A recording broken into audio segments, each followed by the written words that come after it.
Good evening, everybody. I need a motion to call the meeting back order. Oh, second. All in favor? Right now, I want to welcome everybody tonight. We call this meeting to discuss, I'm sorry. I pledge allegiance to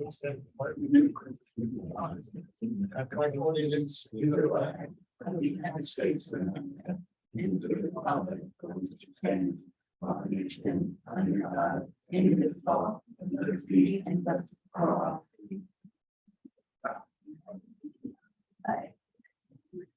Okay, good evening, everybody. We call this meeting to discuss the recent event with the boys soccer team.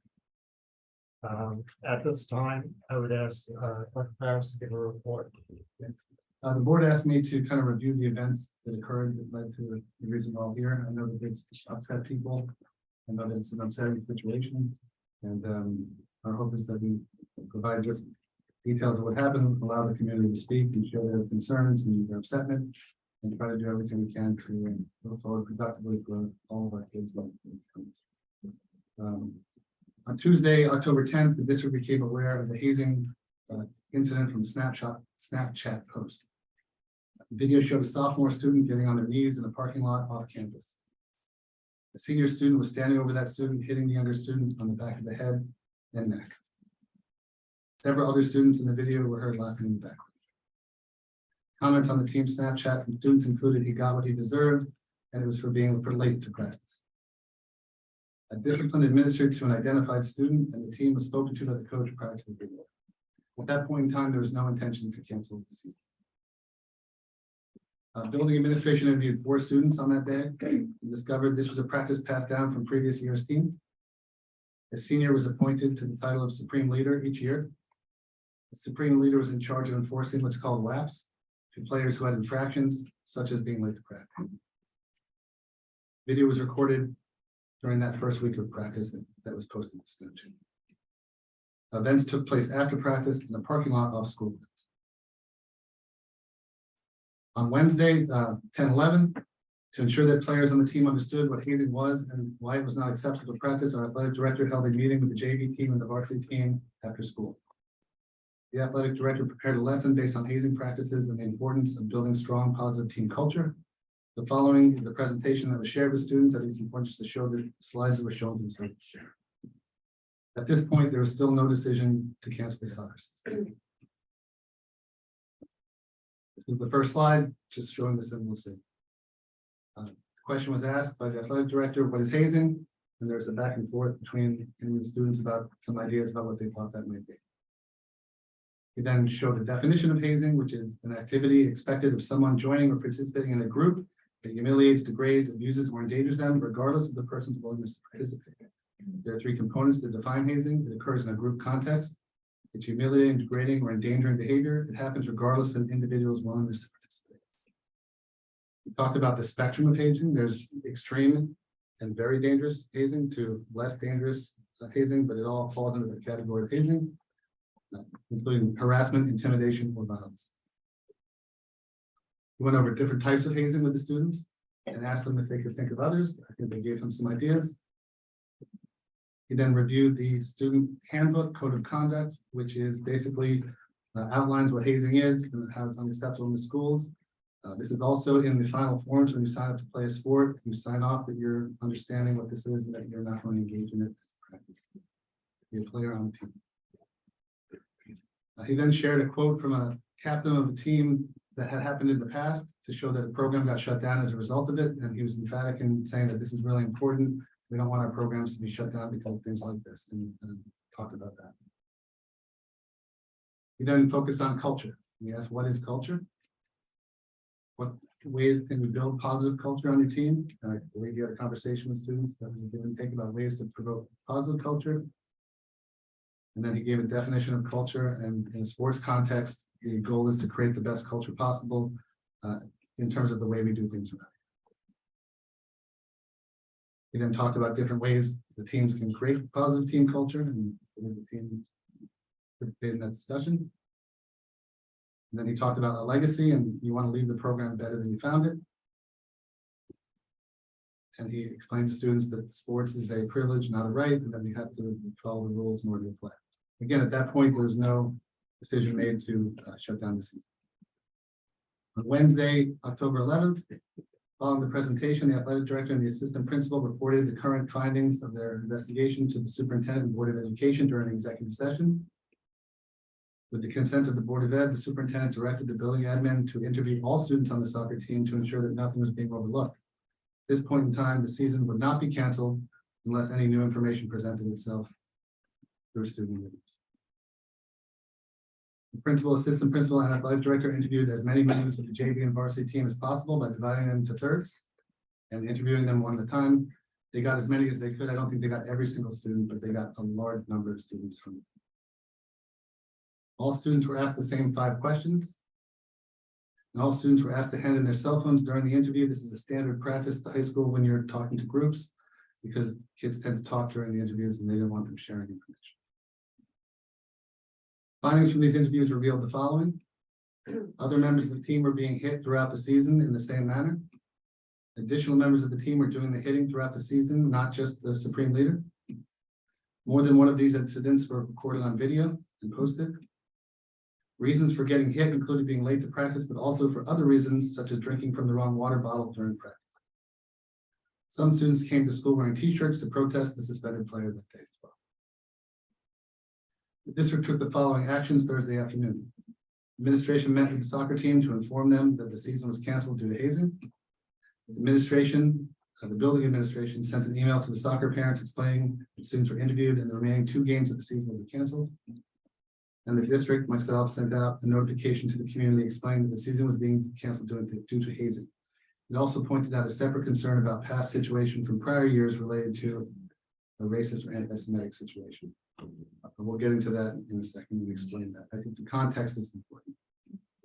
Several parents met with Dr. Ferris Thursday evening to convey concerns. There were a wide range of concerns, and it was upsetting to hear the concerns because it's upsetting. The whole thing is upsetting. The largest issue that I felt was the biggest priority at the time was that parents were upset that the district letter mentioned past instances of racism and anti-Semitism. They felt that they were stated that the students themselves were racist, and the Newsday picked up the article on an online story and posted that. That concerned me, and directly after the meeting, I wanted to make sure that was rectified because I want to make it clear. I'm trying to rectify. Let me just finish. That none of these students in this year were involved in anything anti-Semitic or racist, and I want to make that clear. Dr. Ferris acknowledged that the intent of his emails to the community was not to portray the students as racist and anti-Semitic, but to point out that there were 2 different situations that occurred, and neither was acceptable, and both had to be addressed. He advised the parents he would work to correct misinformation in the local media. Based on the parent meeting, I took the following actions immediately after. I called Newsday to make sure they corrected their online story about hazing. This was not easy. We went to a couple different writers and an editor. I was able to get that article changed. The article that was posted at 6 p.m. was corrected at 8:37 p.m. and it removed the comments, and it made a very clear statement for me.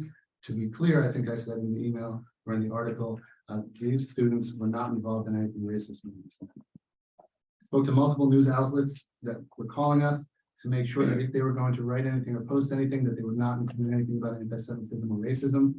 On Saturday morning, we saw an article at 8 a.m., I believe, from the Suffolk County News, which posted it as if they were racist. I called them and they took that article down by 8:37. Sent out an additional email to the community to ensure that it was clear that the soccer season was canceled due to hazing and not anti-Semitism or racism. It's something that was found in our previous season. Questions were raised as to why the letter included the current season and testing. Earlier this year, the district further investigated a claim of anti-Semitic bullying and harassment. Findings from that investigation were reported to the Board of Ed in September of 2023, and this all was happening with us not knowing anything about the hazing that was going on the soccer team. This was a separate investigation. So findings from that investigation were reported to the Board of Ed in a September 2023 executive session, and found that anti-Semitic bullying did take place on a previous soccer team involving a particular student. On October 5th, and this again was prior to us knowing anything about the hazing going on with the team, the board president read a statement to the community and posted it on our website. Mr. Cooley is going to read that statement now, just so people have context for what that separate issue was. Okay, here is the statement from October 5th. Our Board of Education is committed to the safety and well-being of all students. This includes protecting our students from racism, bullying, or hazing of any kind. Recently, our board learned that a former student in our schools was subject to anti-Semitic comments throughout their time in our high school and as a member of one of our sports teams. We are saddened by this, extremely disappointed in what occurred, and sorry that our former student had endured that kind of experience while within our schools. The purpose of the statement is to acknowledge and apologize for what had happened in the past, and to also demonstrate we as a Board of Education are committed to doing better in the future. While our survey data from our 100-day study shows that a large majority of our students feel safe and supported in our schools, we have an obligation to ensure that all of our students feel this way. This is why we voted in favor of board goal number 3, continuing our work to ensure that all students feel a sense of belonging and safety in our schools, no matter who they are, where they come from, or what they believe in. As such, we are asking Dr. Ferris to review and update all our anti-bullying and harassment policies with his administrative team, updating trainings for our staff, and work collaboratively with all members of our learning community to ensure that we honor our strong beliefs that racism, anti-Semitism, harassment, or bullying of any kind is unacceptable in our schools. We have an amazing community full of wonderful teachers, students, and staff members, and we are proud of these points. However, we can and must do better. And I would also just like to add, in the context of today, that the investigation that was concluded in the summer confirmed that anti-Semitism is a form of bullying and it can be as simple as name calling. And when this name calling is allowed to continue and be repeated over and over, others start to take it as a truth. If it is left unchecked, it will continue to grow. Some say it's not a big deal and that it's only name calling. Others say it's only kids being kids. But for the receiver, it can have a terrible effect on their self-esteem, well-being, and life. As a school board and a community, we cannot allow any form of bullying, hazing, racism, or anti-Semitism of any kind in our schools. We must make every effort to educate what behavior is acceptable and take action when it is not. Okay? Do you have anything? Yeah, I just want to add one more thing, and this is not directed to soccer parents, it's any community members. I'm noticing that some people are posting the retracted articles on Facebook pages and social media pages, and all I would say is that continuation of posting an article that was pulled down or was inaccurate is harmful to our kids. So if you're out there and you're posting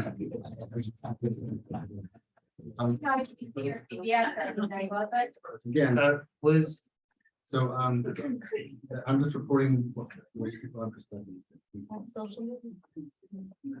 Okay. So now we're going to move to the public comment portion of our meeting. And I'm going to read what I read at every board meeting, just a statement about how we conduct our public comment portion.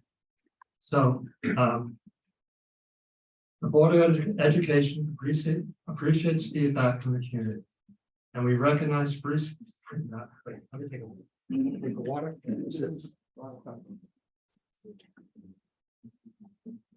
Okay. Let's restart. The Board of Education appreciates free speech from the community, and we recognize free speech as a fundamental freedom. These freedoms are not without restrictions. We have regulations specified by law and by board policy. We encourage our community members to offer public comment. According to Sayville School Board Policy 1230, we request the following. Participants in public session must demonstrate civility as they address the board and community. 30 minutes have been set aside for comments by the public. The board reserves the right to limit or extend public participation if it deemed necessary. Comments and questions from the public are limited to 3 minutes per person and should be related, in this case, to the soccer situation. Speakers are requested to identify themselves or the group they represent and direct their comments to the board. The board will not permit discussions involving individual students, district personnel, or community members. This full policy is available on the district website, and we appreciate your support to have a productive meeting. Thank you. Okay, so can I have a hand, show of hands of who would like to speak? Okay, thank you very much. So, first of all, thank you for allowing us to speak. Thank you for putting this meeting together tonight. I would ask that everybody here behave in a way that is representative of this team and this organization, because it doesn't help if we embarrass ourselves. That's all I would ask. And I would ask the board, given the fact that we have met beforehand and we want to do this in a very civil, organized way, rather than pass the microphone around to 40 different adults taking 3 minutes. The 5 of us are going to speak, and I would ask for leniency with the 3 minutes. Is that fair enough? Okay, but I just need assurance that there's not gonna be another 5 after that. That's how that can be abused, right? But I didn't So, ask everybody here. I'm talking about the soccer parents. Most all of the soccer parents got together and asked the 5 of us to speak on behalf of them so that this could be organized in civil. Okay. And and that's Can I really just go hands again, who actually wants to speak to me? Okay, so I think we can make that accommodation. Okay. Thank you. I appreciate that. Thank My name is Kevin Folks. I'm a lifelong Sayville resident. I'm a graduate of the class of 1989. I'm here with my wife, Chris, and my larger soccer family. I have a son who graduated my oldest son, Will, is a graduate of Sayville High School in 2022. 2019. My second son, Patrick, graduated from Sayville in 2022. I have a daughter who is in 9th grade and plays on JV soccer. And I have a son who is the reason I'm here, who is a senior in Sayville High School and a member of the Sayville varsity soccer team. And I say that with as much pride as I can muster right now. I want to cover 3 things if I could. You sort of covered one already. I will give you our talking points with regards to the events leading to the cancellation. I'd like to talk about the email, and then finally finish with the impact, and the most important thing, the impact that this has had on our students, on our kids. Is that fair? All right. I saw your timeline. A couple things I would point out or add to that. You sort of brushed over it quickly. The student that was accused of using poor judgment, he was brought in, his parents were brought in with him. He was disciplined. It was quick, it was severe. I know that's a relative term. He was kicked off the team, he was suspended from school. They accepted the responsibility. They were apologetic, they were remorseful. With the lesson that child, who I've known since he was 3 years old and is a great kid, a fantastic kid, is that when we make poor decisions and we use poor judgment and it affects other people, there's consequences for those actions. There's recourse and there's punishment. And they understood that and they accepted it and they moved on. And I think that's a lesson that we should all remember. Okay. We would argue that through the interviews, first of all, the interviews that went on for 2 days, I can only speak for myself. If my kid is 4 minutes late to gym class, I get 3 phone calls and an email. If it rains twice in a week, I get 3 phone calls and an email. I get a lot of communication from Sayville High School. My son was interviewed about incidents regarding hazing on his team, and not one person reached out to me, my wife, or anybody else. Now, I had a meeting with Dr. Cox and Mr. Hoffer on Friday morning with my wife, and we were told that in a perfect world, everybody gets contacted before we speak to the kids. But this was a time-sensitive issue, and there wasn't time to do that. I guess my questions are, number one, why was it a time-sensitive issue? Okay, this is an important issue. We're talking about hazing, we're talking about seasons getting canceled, and we're interviewing kids for 2+ days, and nobody, not one parent, was contacted beforehand. The other thing that I would like to add is I understand that the conversations unveiled what was, I think the term was widespread. As of this moment right now, there's 22 kids on the varsity soccer team. There's 22. As of this moment right now, 2 have been disciplined. They've been disciplined because they made bad choices. They used poor judgment, right? So they were disciplined. My question is, why was the season canceled for the other 20 kids? Because if there was widespread evidence that this was pervasive and systemic, enough so that we cancel the season, why not any other disciplinary action taken? Okay. I guess I'm as a parent, and I think most of you people on the board are parents and educators. I'm asking for your help to rationalize to my son, right, and to the other boys on this team who had nothing to do with what we're talking about.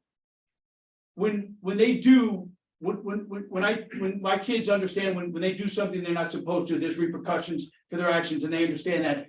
But when my son does exactly what we asked all of our kids to do every single day when they leave the house, and that is make good choices, and then his season gets canceled and he's associated with anti-Semitism and racism, help me rationalize that with them, because I'm having a hard time. I'm having a hard time. And I got 4 kids and none of them are perfect, none of them. But when they do the right thing and they're punished anyway, that's a really, really tough pill to swallow. Speaking of anti-Semitism and racism, that brings me to the email. I'm glad that you defined what actually happened, because that was left out in your original email, and everybody on Long Island and in the tri-state area were left to their own interpretation as to an act of violence. And you can only imagine what every single one of us, phone calls we received and emails with colleagues that we work with around this island about what the hell is going on in Sayville. An act of violence. And I'm not telling you it wasn't. I'm not telling you it was, but it would have been helpful when the communication went out to the entire community talking about acts of violence to be more definitive as to what took place. And I'm glad you did it here tonight so that everybody knew, so I don't have to go through it. With regards to your other quote, that there was evidence of additional behaviors in past years that included forms of racism and anti-Semitism. I know you alluded to it a little bit before. I would appreciate more color. My son's only been on varsity for 2 years, so I'm not familiar with the background of these allegations.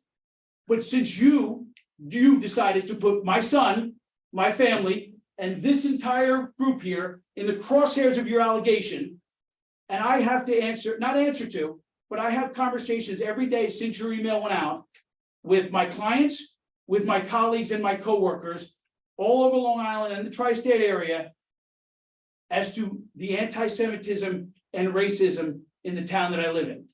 And can I comment on it? So I would like to know more, because I don't have the answers, right? And if you say to me, well, it's an ongoing investigation and we can't comment on it, I can respect that, but I would ask why you would ever put it in a communication to the entire community.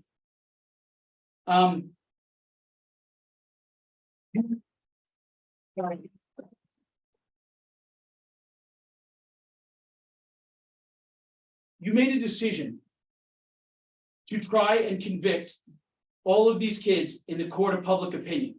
You're an educated man, and you have to know that in a world where social media dominates everything, and we're in a 24-hour media cycle, that this was going to get picked up. And it did. When we sat in your office, 30 minutes after it went out, the Long Island Press had already picked it up. They had already picked it up. And in addition to them, and this just keeps getting better and better. In addition to the Long Island Press and Newsday and CBS that we've all seen the accounts, you may or may not have seen this. This is how a positive turns negative super fast. Greg Sarah, we're all familiar. He's a reporter for Newsday. He was at the game on Saturday. Kyle Messina catches a 56-yard touchdown pass from Jake Triptree with 2:23 remaining, and Sayville takes a 19-18 lead over West Hampton on 4th down and 10. I was at the game. I know you guys were there as well. The place is wild. That's from Greg Sarah. in response to his tweet, did anyone yell out racist or anti-Semitic words during the game? Sayville's going to Sayville. Nice, Greg. Promoting a school on your social media that allows anti-Semitism and racism. Good job, buddy. I got this tonight from another Sayville resident whose daughter plays on the Sayville soccer team. He's a coach. He has a lot of coaching buddies. This guy, his coaching buddy happens to live in Georgia. This was an email that he sent out to all his coaches. Said, coaches, this week's hazing and bullying article occurs on Long Island, New York. A high school canceled soccer season, parentheses, they play soccer in the fall. They have elements of racism and anti-Semitism in the program for a couple of years. So this year, the superintendent canceled the season completely. That came from Georgia. So this community that I've lived in for 52 years is now looked at everywhere on Long Island and apparently beyond as a racist, anti-Semitic community. And I can tell you for 52 years, it hasn't been. So in 2 years, you've been able to change that, and it's extremely upsetting. With regards to your retraction, I'm interested in a couple things. Number one, I'm assuming that if you retracted it and you took it back, that you realized that you shouldn't have put it in there in the first place, right? So you made a mistake, you used poor judgment, right? You made a bad decision to put it in there. It shouldn't have been in there. It had nothing to do with this year. Excuse me, though, I just want to say, there was no retraction, there was just a clarification, that's all, there wasn't a retraction. Actually was for. It was a different article from Suffolk County News that was retracted. Okay. Yeah. I'm sorry, the clarification. Okay, I thought you, okay, Okay, but he was clarifying what he said, and in doing so, just clarifying what they reported. Is that Maybe what it's- you're saying? No, I'm gonna get to that. Okay. When we make poor decisions and use bad judgment, there's repercussions for that. At least if you're a 17-year-old, there is, right? That's the lesson that he learned very clearly. With regards to what they reported, if I'm not mistaken, the quote was, I offer the following to clarify for the community what I believe local media may have reported incorrectly. I don't know who said evidence of additional behaviors in past years that include forms of racism and anti-Semitism. I think it was yours, but correct me if I'm wrong. So I don't know that local media reported on it incorrectly. I think they do what local media does. They pick up on sensational things and they write about them. Okay, for whatever reason, this had to be sensationalized. Lastly, and then I will turn it over to my friends here. As far as impacts on the students, this past Saturday, as we all know, was homecoming. It was rainy and cold, as it's been for the last 7 weekends. And my son, my senior in high school, who's leaving to go to the game, I noticed was wearing his very thin lacrosse windbreaker. And when I asked him, I said, hey, bud, you got this jacket a month ago. It's brand new. You're a senior. It's warm. It's waterproof. Why are you not wearing that? I knew the answer, but I was hoping I was wrong. And he said, Dad, I just don't need the negative attention right now. See, you never met my son, Dr. Ferris. You've never met him. And I would venture to guess you've never met any of these boys, but I'm not positive of that. But I know you never met my son. But you took it upon yourself with the click of your mouse to associate him with anti-Semitism and racism that he cannot outrun. Maybe in time you will be able to, but you made that decision. And that is really, really unbelievable to me. Countless seniors had to go home on Thursday and rewrite their essays because early decisions were October 15th, and a lot of them had written about Sayville soccer and the impact it had on their lives. And they had to rewrite it because they didn't want to be associated with Sayville soccer. I had to text Mr. Dillon on Sunday night at his home. I had to interrupt his dinner because I value his opinion, and I wanted to ask him, should I add Sayville soccer to my son's application?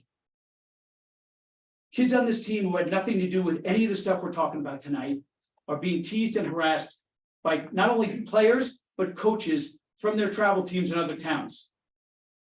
Hey, we need another hazer over here. My nephew, who was a 4-year varsity player, graduated last year. He plays at Geneseo, where it's cold right now. And he only brought one jacket. It was that one, and he doesn't wear it. He doesn't wear it because of the negative implications that come with it.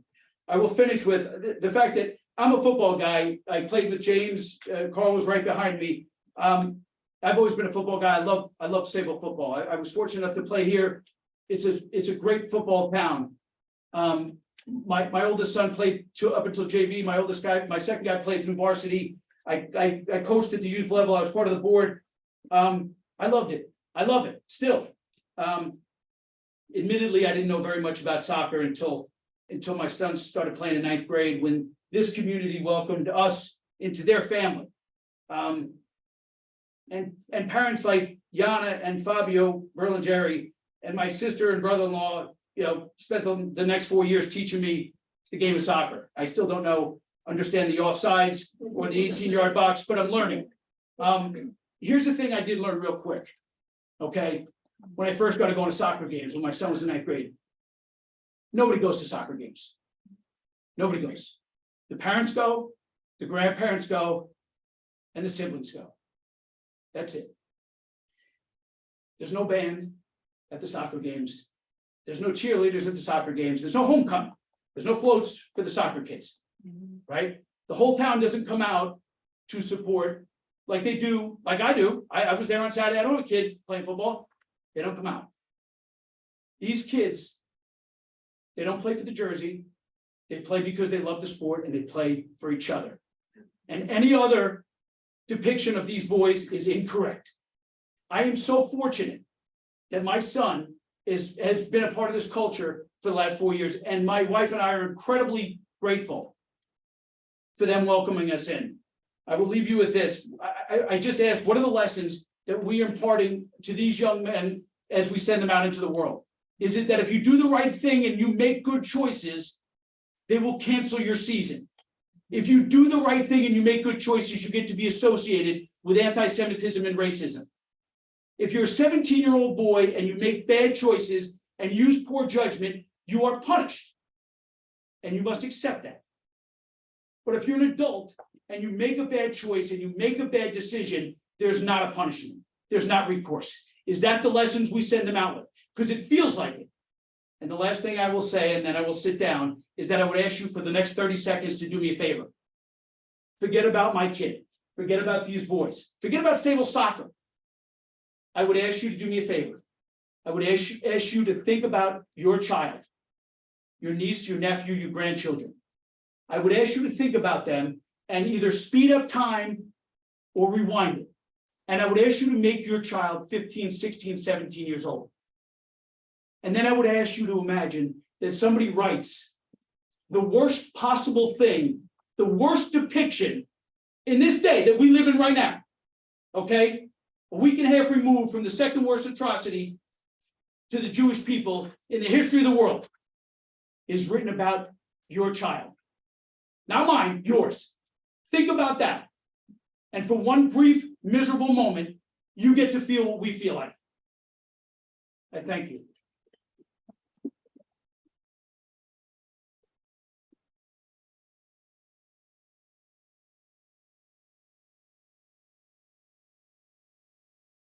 Thank you.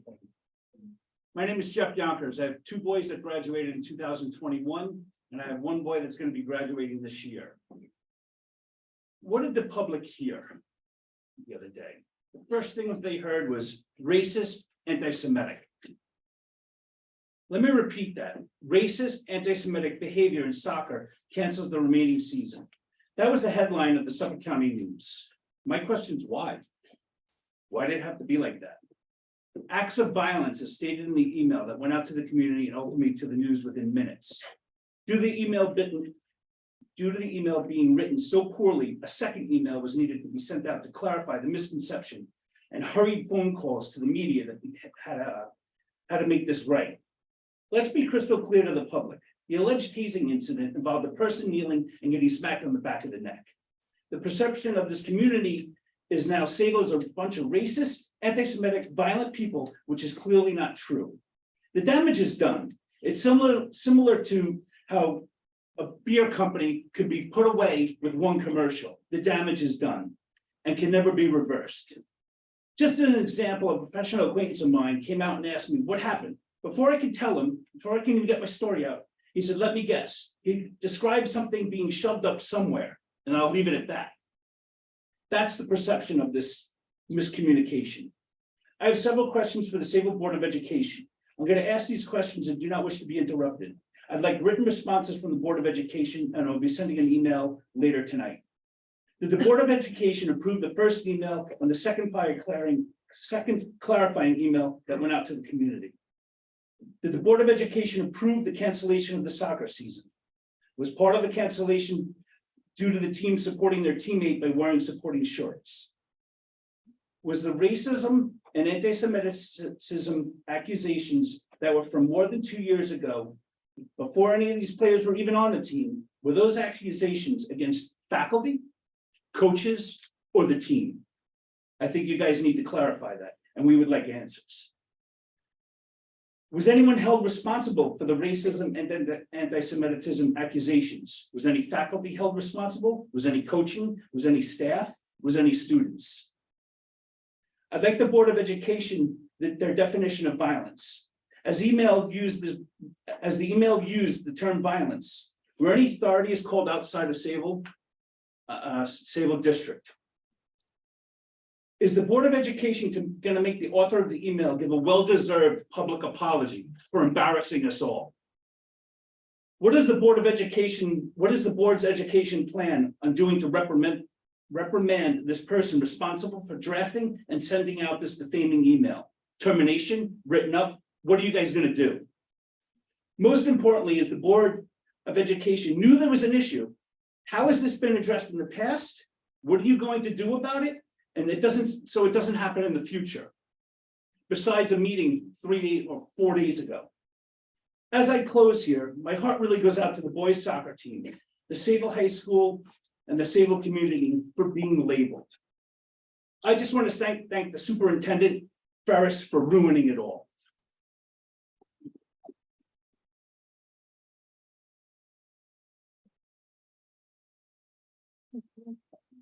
My name is Joseph Marino. I have 4 students one that's already graduated from the district. He's a sophomore at St. Bonaventure. I have a senior that was on the soccer team.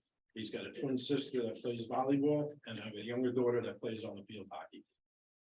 My kids have been involved with the sports and athletics in this community. I've coached youth sports, and I've never seen any one of the students do anything other than support their teammates and be good friends and family and support each other. So none of us here, the parents of the soccer team, are in any way condoning hazing or the behavior that transpired. That's not the reason we're here. The reason we're here is the manner in which it was dealt with by the administration and the Board of Education. Okay. In our opinion, the administration themselves used acts of bullying, intimidation, defamation, and violated constitutional rights of free speech of the kids. The initial boy that was removed from the team on October 10th, he and his family took the punishment and were prepared to move on. However, what transpired in the next 2 days is the issue. On Wednesday, as was pointed out, the entire team were brought to the auditorium where Dr. Cox administered what was referred to in his letter as a restorative lesson regarding the incident and hazing. Every parent I've spoken to says their child described it similarly. Dr. Cox was angry at times, he yelled, he raised his voice. He personally described it as speaking emphatically. Tenor, nonetheless, was not restorative, in the opinion of the kids and of us as parents. They were told that their actions could cause serious bodily harm. How could they do this? Their teammates, their brothers, their family, they bleed purple, all of these things. And that's great, but the lesson could have been better. The tenor could have been much better. You could have had professionals there to speak to them, the school nurse to explain to them what could have happened. It was all put together in an ad hoc manner, in a quick manner. I understand that it was a pressing issue, but it was not handled, in our opinion, correctly. Then on Thursday, many of the boys wanted to support their friend and teammate, who as Dr. Cox said, was their family and brother. The boys made up T-shirts. They wore the student's number, they said free him, and that was it. I was told that most of the boys wore a zip-up sweatshirt over it most of the day, and I did not hear of one instance where the shirts caused a disruption of the school day. However, the administration took this as an affront or a sign of disrespect. And it's my opinion and our opinion that this is what led the boys to be herded down to the attendance office without their parents being contacted. They were corralled together in a glass room on display for the whole school to see them as racist, anti-Semitic bullies. They were then interviewed individually, where again, every parent I've spoken to says their child felt pressured, intimidated, and even bullied. They were threatened with suspension, expulsion from other sports if they did not cooperate. These tactics, which abandoned law enforcement because they produce unreliable results, were used to gain information that was then used by the administration to justify canceling the remainder of the season, stating that the actions were pervasive and ongoing. Regardless of the boys' intent or the administration's perception of them, those T-shirts were constitutionally protected rights of free speech. In the landmark case of Tinker versus Des Moines, decided by the Supreme Court in 1969, the Supreme Court held that those type of things are free speech. That court reasoned that in our system, undifferentiated fear or apprehension of disturbance is not enough to overcome the right of freedom of expression. That case permitted students to wear black armbands to protest the Vietnam War. Certainly, kids wearing a T-shirt to support their teammate cannot be held to be more disruptive than that. The court also stated that in order for the state, in the person of school officials, to justify prohibition of a particular expression of opinion, it must be able to show that its action was caused by something more than a mere desire to avoid the discomfort and unpleasantness that always accompany an unpopular viewpoint. Nonetheless, it led to the most egregious part of this whole situation. After the cancellation, the email we've been discussing was email blasted, labeling the team again as violent, humiliating, the acts as systemic, ongoing, racist, and anti-Semitic. The last part, again, in the wake of the atrocities taking place to Israel in the Middle East. Immediately concerned, parents arrived at the administration building demanding to meet with Dr. Ferris to correct these egregious and defamatory accusations. Well, Dr. Ferris did meet with us, with several of us. He was steadfast in defending his actions. He didn't concede that the use of racist and anti-Semitic accusations were misquoted. He then ended the meeting stating that he had to issue a retraction or a clarification. He refused any of us to be involved with that process. The clarification which came out was posted almost 4 hours later and was woefully ineffective in stemming the backlash in the media and social media against these boys, their families, and the entire Sayville community. The ultimate damage caused by this defamatory and grossly negligent action will only be fully realized in the days, months, and years ahead, as these students and past students and the community deal with the consequences. In closing, our community entrusted you, the Board of Education, with hiring a superintendent of schools to represent our community and protect and educate our children. Now, just over a year into your tenure, we got the escalation of a relatively minor incident being lumped with the alleged past offenses to suit some unknown agenda. As you have already heard, the gross negligence in sending out that harmful and defamatory statement will have untold consequences for our children, their families, and the Sayville community. Dr. Ferris and members of his staff acted unprofessionally, negligently, and illegally. The soccer team was told they had consequences for their actions. We here tonight would like to know what the consequences for the superintendent and any other members of his staff that acted inappropriately are. Thank you.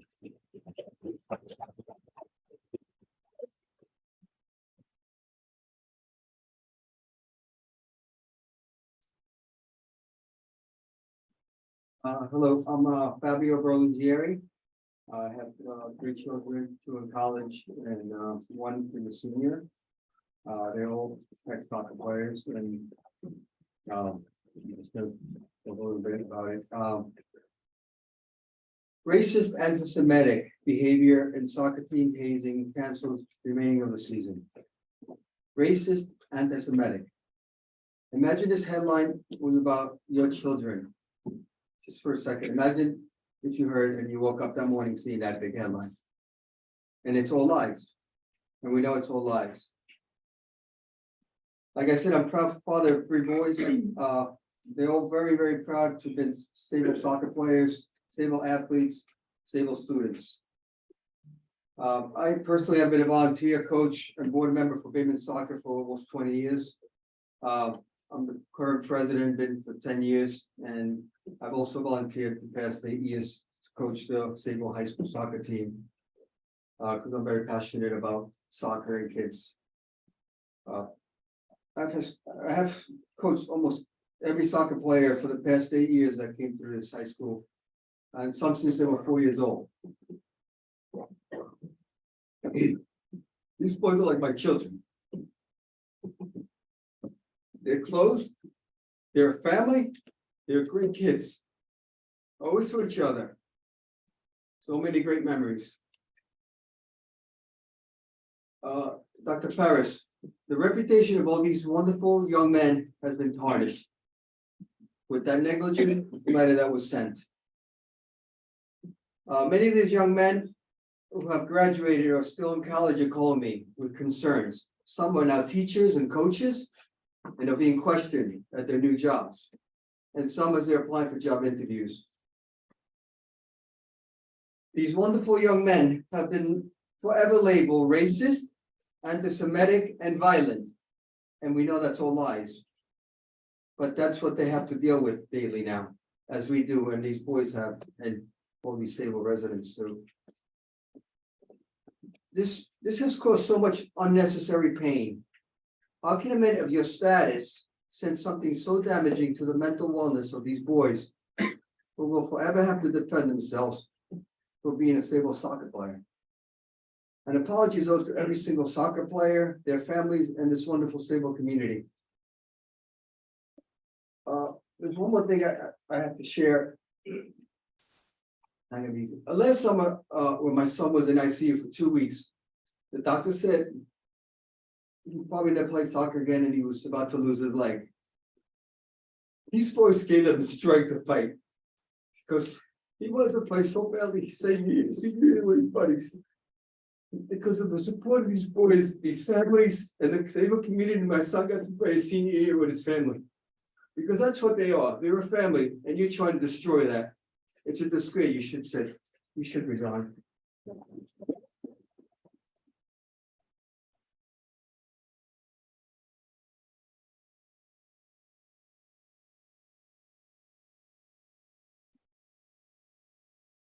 Good evening. My name is John Burke. I live in West Sayville. I have 4 children, and I have a wife that grew up here in Sayville. I'm deeply rooted in our local soccer community. 14 years ago, I left a corporate job, pursued my passion of soccer, make a career out of it, and I'm living in the soccer world. I'm currently the head varsity coach here at Sayville High School of the girls program. I'm the director of operations of the local Bayman Soccer Club, and I'm the junior academy director of Sousa Soccer Academy, which is currently the largest youth soccer organization on Long Island. I oversee all children for that programming from the ages of 2 to 9 for Sousa. My oldest son, Owen, is graduated from Sayville. He was a 4-year varsity starter, 2-year captain, and an all-state selection. My second son, Liam, is a current sophomore and is on this current team right now. My daughter, Erin, is in 8th grade and plays soccer. And my son, Brendan, is in 6th grade and he eats, breathes, and lives soccer for a living. I share all of this with you so that you understand how deeply rooted I am into the culture of our local soccer community.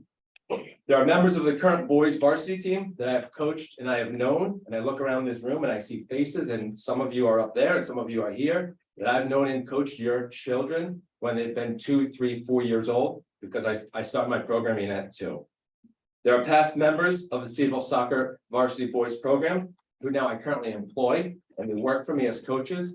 They coach over at Bayman and they also coach over at Sousa. I have been instrumental in organizing and starting an alumni game, which includes past boys and girls teams from the Sayville soccer program.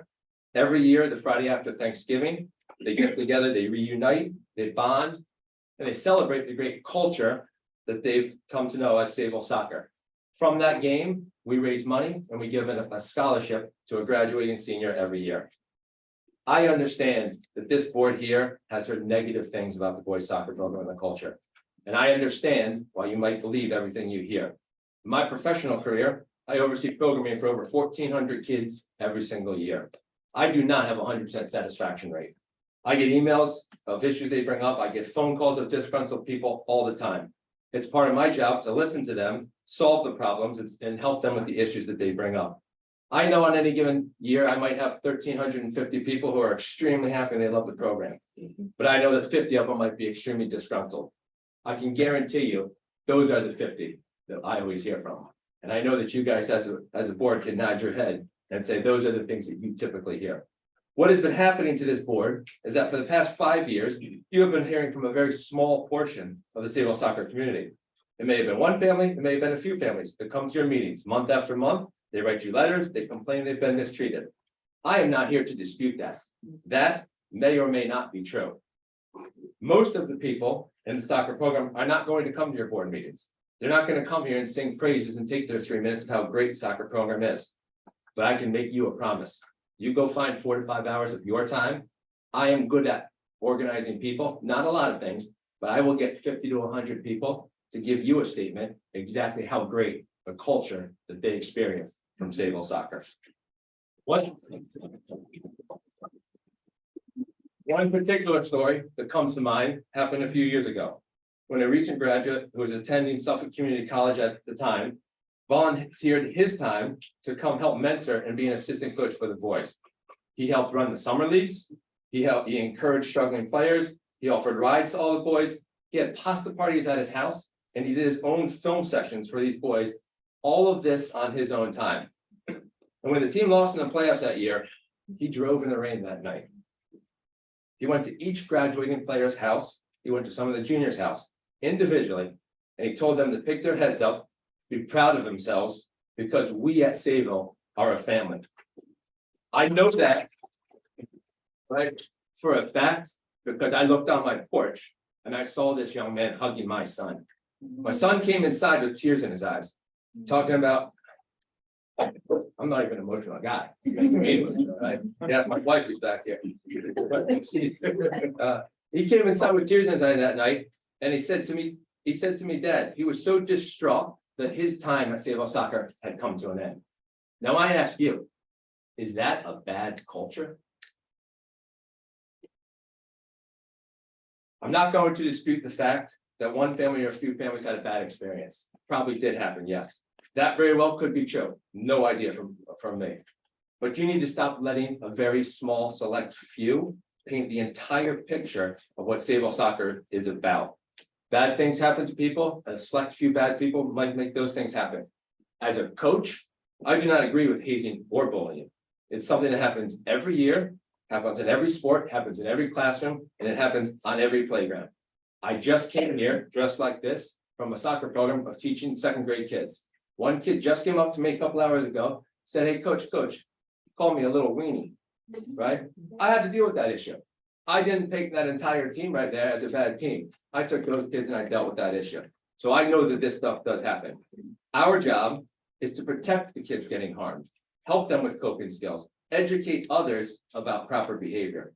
But we certainly don't go out and say that everyone who is somewhat associated with that group is now somehow at fault. That only serves to hurt more people. Over the past 2 seasons, I've had a new athletic director to report to. It has been nothing short of a wonderful, wonderful experience. It's been so much improvement that I've seen in our athletic department because of that person who's been in charge. But now, with one bad and inaccurate statement, Dr. Ferris has now taken innocent children and young adults and accused them of being racist and anti-Semites. He's damaged the reputation of Sayville soccer on the acts of a few individuals. On the back of my shirt right here, as you can see, it says 1 school, 1 team, 1 dream. I love this community. because we stick together and we have a culture which creates lifelong bonds. You came here a little over a year ago, and with no history or knowledge of any of these boys from the past that I know so well. And with one broad stroke, you damaged all their reputations. And in a position of power, you decided to label all of them as anti-Semites and racist. I was told there was a thorough investigation into the actions of the boys team. I would think with the resume that I just shared with you, that a thorough investigation might at least include one phone call to myself. Over the past 8 years of working at the school, I have been with these boys, I have been in the locker room with them, right? I've had these teams at my house. I've had them up in the summer for Bateman for off-season workouts. I listen intently. And if you know me, I have a very open relationship with the kids. I don't know if there's a sign on my says, tell me everything you know, but you go ask any high school student that I've coached, and they will tell you, coach, they always feel open and they tell me things. Sometimes I don't want to hear things. I put my earplugs in and say, stop telling me that stuff. But I never, in this thorough investigation, was asked not even one single question. Honestly, it doesn't seem very thorough to me. I am not without fault, right? And there's not one of us in this room that's going to come here that has not made a mistake in their life. I have made plenty and I know that. But what I'm asking is when we do make mistakes, we need to look for solutions. And I'm asking Dr. Ferris to own the mistake you made, right? By labeling and accusing innocent people. My own personal wardrobe consists of 90% soccer clothes. The way you see me now, and anyone that knows me in town, is probably how you see me.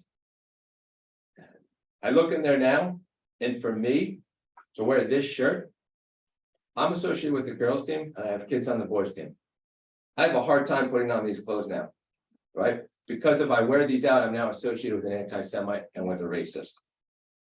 And as I mentioned earlier, I am not here to dispute if there were findings of a few individuals doing harmful things to other individuals. But I am here to shed light and offer perspective that your words have caused harm to innocent people, including myself, my family, and this Sayville soccer program that I love so deeply. Thank you.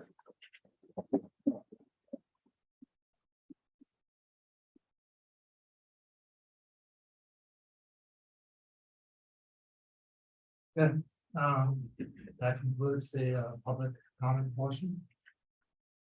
I'll just give a closing statement. Sayville is a great community. We take pride in doing what is right. And we as a board support Dr. Ferris and the administration with the actions they have taken. With the first step to address any issue is to recognize there is one. And we feel together as a community, we can grow through this to make Sayville an even better place. Thank you. I'd say one thing. Yeah. I'd like to say one thing. You're all right if I say one thing? I know you're leaving your journalism.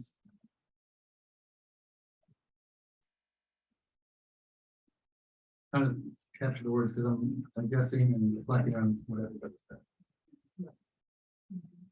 And I think I said this to the parents somewhat when we were in the room together. It was my intention in that email, point out two different things that were concerning, and to try to make sure that it did not happen again. However, it was not my intention to paint any of the kids as racist or anti-Semites. And for that, if that happened, that was not intentional. And it happened and upset. And all I can say for that is that I am sorry. And I'm trying to figure out a way forward so that these kids can heal and can go. Maybe you should put that in writing and let that go out to the public. It's recorded and I could. No, I mean, it's all of media. I didn't have to say that, but I feel like. Okay, at this point, I'll close the meeting. Thank you, everybody.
Sally up?